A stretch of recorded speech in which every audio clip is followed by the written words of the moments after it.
I entered college freshman year with a list of high expectations and goals. And like most college students, working out was on top of that list. Naturally, I looked for advice, and the number one advice I got was to be consistent, to just do it. And I tried my best to follow that advice. I optimized my routines and plans. I was telling everybody about this Greek god physique I want to achieve by the end of the year. I even at some point got myself a lifting coach for a short period of time. And you can imagine how much progress I've made within the next 2 years of college. Zero progress. Yeah, I mean, despite all my efforts, I kept falling short. My workouts were inconsistent. My motivations constantly fluctuated. I always told myself that work got in the way of my gym plans.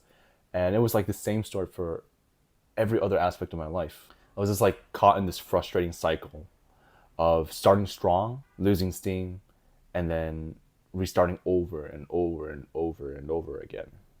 But it wasn't until a few months ago that something changed. After returning from a family trip from China, I started practicing consistency under a new narrative, one that's much different from before. And I found myself sticking to a lot of the routines I set for myself. All of a sudden, I found myself being able to consistently work out 5 to 6 times a week, even on the most busiest and groggiest day. Everything that my younger self wanted for himself was now within my grasp. And I was applying this new type of consistency to everything.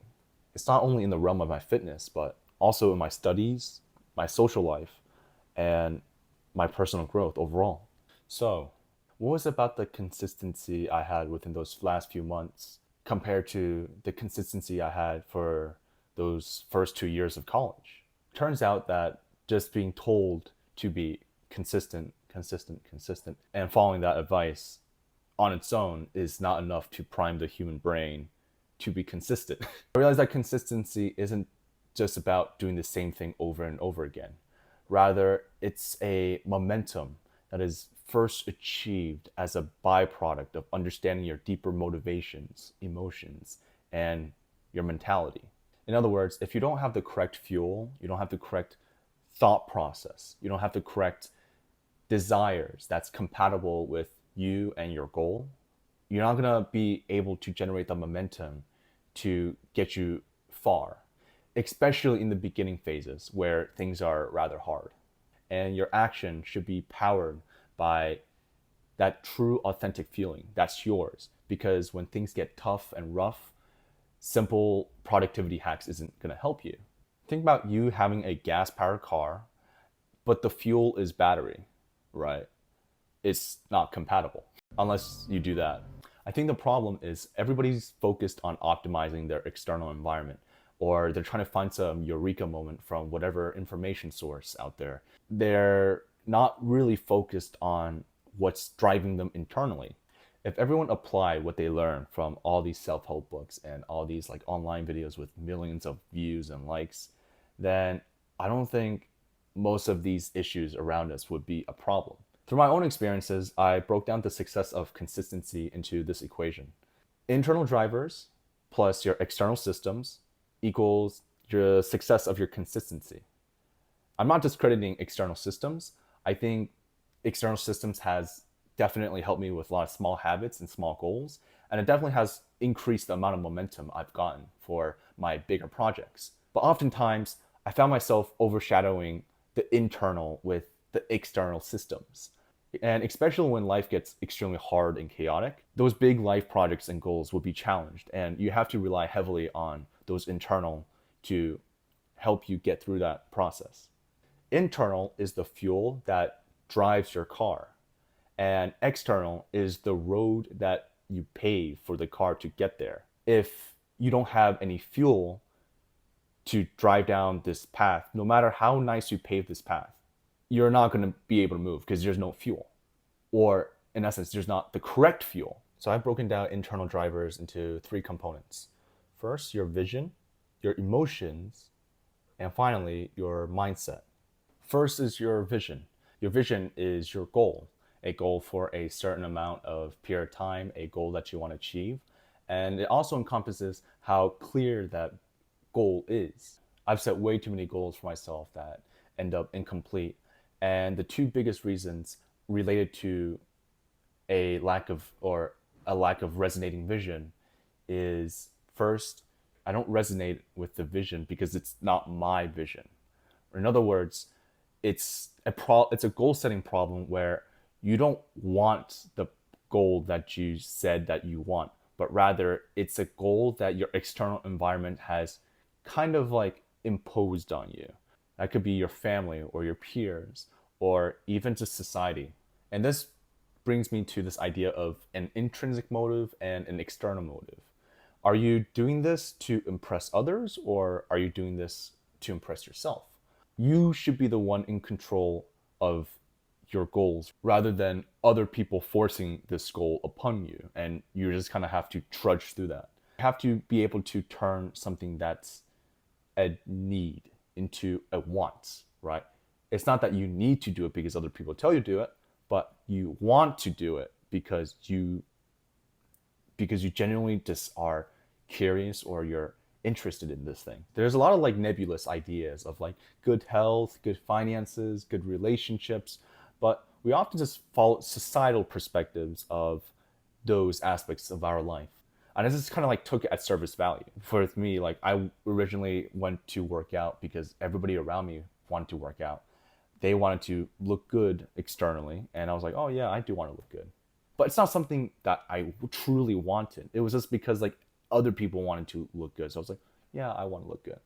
I want to be healthy. Oh yeah, I want to be healthy. But it's not like you're not truly connecting internally because it's not yours. It's others. The second reason is the pain associated with leaving your comfort zone is bigger than the pain of not being able to reach that goal. That's why it's important for you to have a strong vision, a vision that truly resonates with you, because having that vision will make you emotionally uncomfortable being in your current state and will definitely push you to get to that level. A fun exercise I like to do is to ask a lot of whys. It's to help me like inquire about if this goal is truly something that's like my goal rather than someone else's goal. An example of this would be working out, as I talked about in the beginning of this video. I used to think like, oh yeah, I wanted to like work out because it's healthy. And then, oh, but why do you want to be healthy? Well, I want to be healthy because it makes me feel good. Well, why do you want to feel good? And then you keep asking these whys, and then these whys could branch off into different directions. And at some point you realize that, oh yeah, I think like the biggest motivator was that other people around me was working out. What about health that you actually want? What about confidence? What about the looks that you want?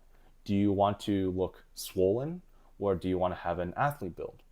Do you want to be able to push high numbers or do you want to be able to do crazy like athletic moves? That's what exactly got me into calisthenics, because there was an internal reason for me to want to do calisthenics. I was initially inspired by a lot of calisthenics and me constantly like envisioning myself like being able to do that and inquiring that like, hey, this is an aspect of health that I really admire rather than this broad nebulous idea of health. That's much better to work with as a vision than just following this idea of health, than just to look at others and then just be like, oh, okay, well, yeah, I'll do it.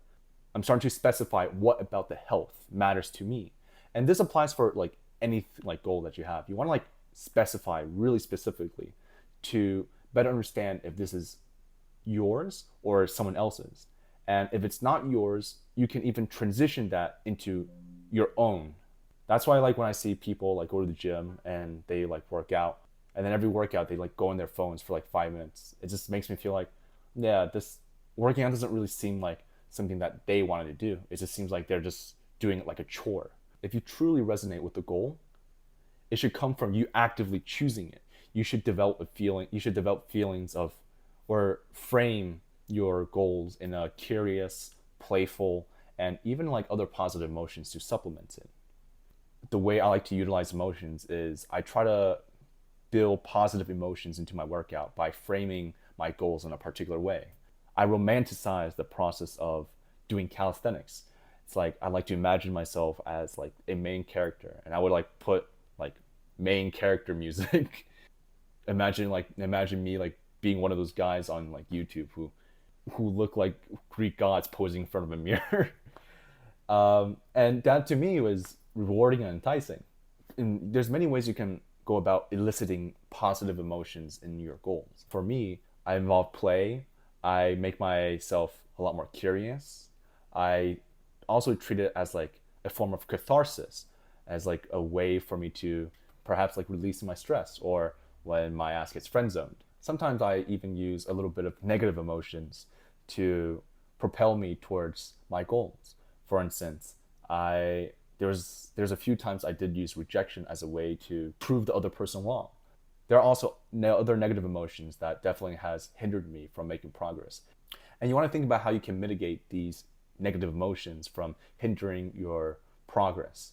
For instance, we have like uncertainty, we have boredom, we have anxiety. And that's why you hear a lot of stories of people saying that, oh, don't like make money through your hobbies, because once it becomes a job, then there's stress, and then that stress makes that hobby not fun and makes it not engaging anymore for you. And the third component, which is the biggest killer of my goals, is your mindset. I remember like these past few years, I had a huge tendency to think it's too late and like I am not good enough. And I often like reflect that if I never like had those like feelings of self-doubt, I would achieve so much more, because I'm quite literally like limiting what's possible. It prevents you from taking the necessary small steps to achieve the bigger goals. I used to think that, oh yeah, like I'm like ending high school and there's no point in doing it anymore. Oh yeah, like it's too late to like apply for jobs, and now it's like too late to prepare. I always wanted to like tell my younger self that you have to start framing everything in a way where you believe you are improving in life, because every step is crucial. Every day you throw into working out, every day I spend coding, every day I spend into a little effort into YouTube. I have to tell myself that, hey, like I am improving, and having that mentality that you are constantly improving, even if you are putting 20 minutes into a very groggy day, it goes really far for me. And I really wish that somebody told me that earlier. And then the more you practice this mindset of being positive with yourself and being your own best friend, rather than being a Asian father who beats you with a belt every time you miss one day, you start to truly like understand like what it means to be consistent.